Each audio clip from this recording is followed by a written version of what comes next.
Hey squad, welcome back to my channel. Today is another beautiful day of Vlogtober.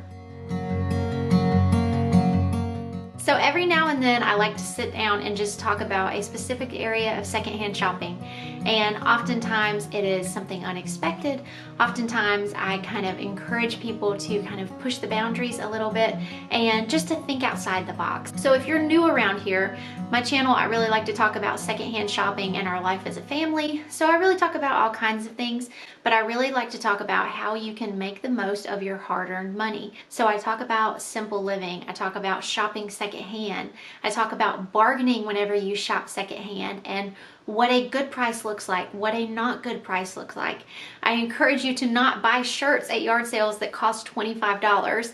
So we talk about these things and I really try to encourage people just to become more comfortable with secondhand shopping. There are certain categories of things that I find while shopping secondhand that maybe people wouldn't normally think about. And so today I wanted to just talk about one of those and show you some things that I've gotten over the last month, some things that I bought last year that fall under this category. And that is of course at-home learning, preschool at home, whatever you want to call it, learning materials, educational materials. There is really a lot out there and I've found quite a few things. So I'm just going to go through and show you the things that I have found. I'm going to talk about them. I might talk a little bit about bargaining and I hope that you will enjoy it. So the first thing that I wanted to talk about are workbooks. So at one of the yard sales that I went to this past month, I found just a wealth of workbooks. You can see here how many I got. I think there's 1, 2, 3, 4, 5. So these have varying price stickers here, brand new. I see $3.57 on one. I see mix and match 2 for $5 on one. So there's different prices here, but I definitely got a good bargain for sure. So these range from pre-K to kindergarten to first grade. So I know that over the next few years, I will get some good use out of these at home. The other thing that I combined with that was 2 of these Brain Quest games. I think the other one is in the car because we took it to my sister's this weekend when we traveled. If you're not familiar with this, they each come with 2 little card packs.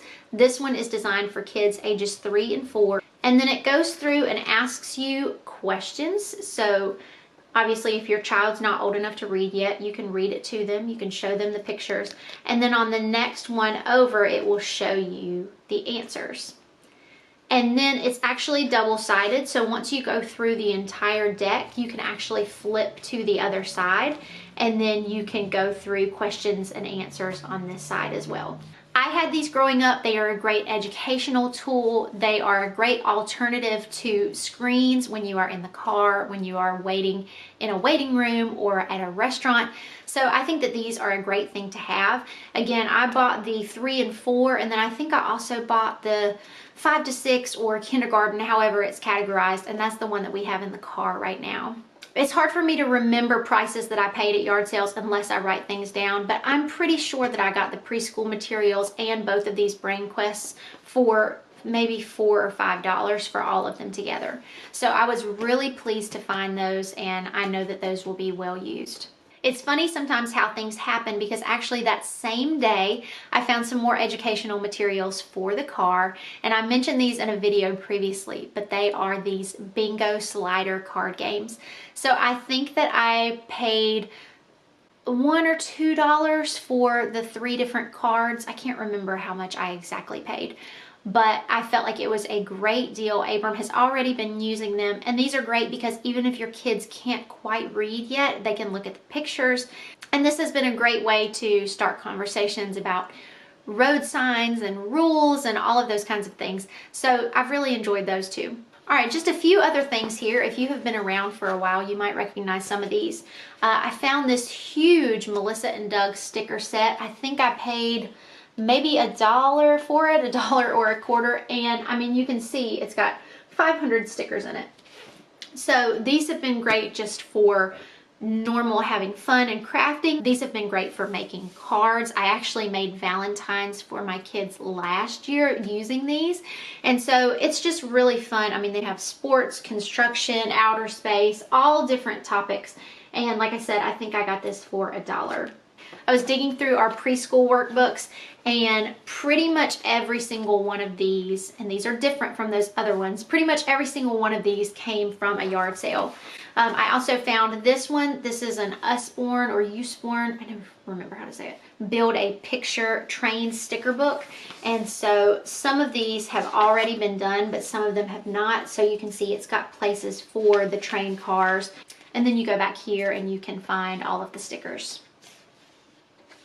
Another one of Abram's larger preschool workbooks came from a yard sale, and the first portion of it had been marked in, but the last part hadn't. So I paid very little for it, maybe a quarter or something, and it just provides another option for us to do preschool work. And then the last thing were that I found these whiteboards. I don't remember how much I paid for them because, like I said, these were a find maybe last year, but these have been really good for learning handwriting, and I like that they are lined. I like, of course, that they are dry erase. Educational games and puzzles are also a great thing to find at yard sales, in addition to the workbooks and the brain quests and all those kinds of things. Shopping secondhand really can supply so many areas of your life, probably more areas than you realize. It just takes a little bit of looking, and you have to just kind of go fairly often. I wouldn't say I spend a ton of time doing it. I wouldn't say I spend any more time doing it than I would if I were going shopping at a retail store. It just takes a little bit of thinking ahead to what you need now and what you might need later. I would love to know down below if you've ever bought any educational materials for your kids or for other kids at a yard sale or at a thrift store. Thank you guys so much for watching. Thank you for coming back to my channel if you have been here before, and I will be talking to you guys soon.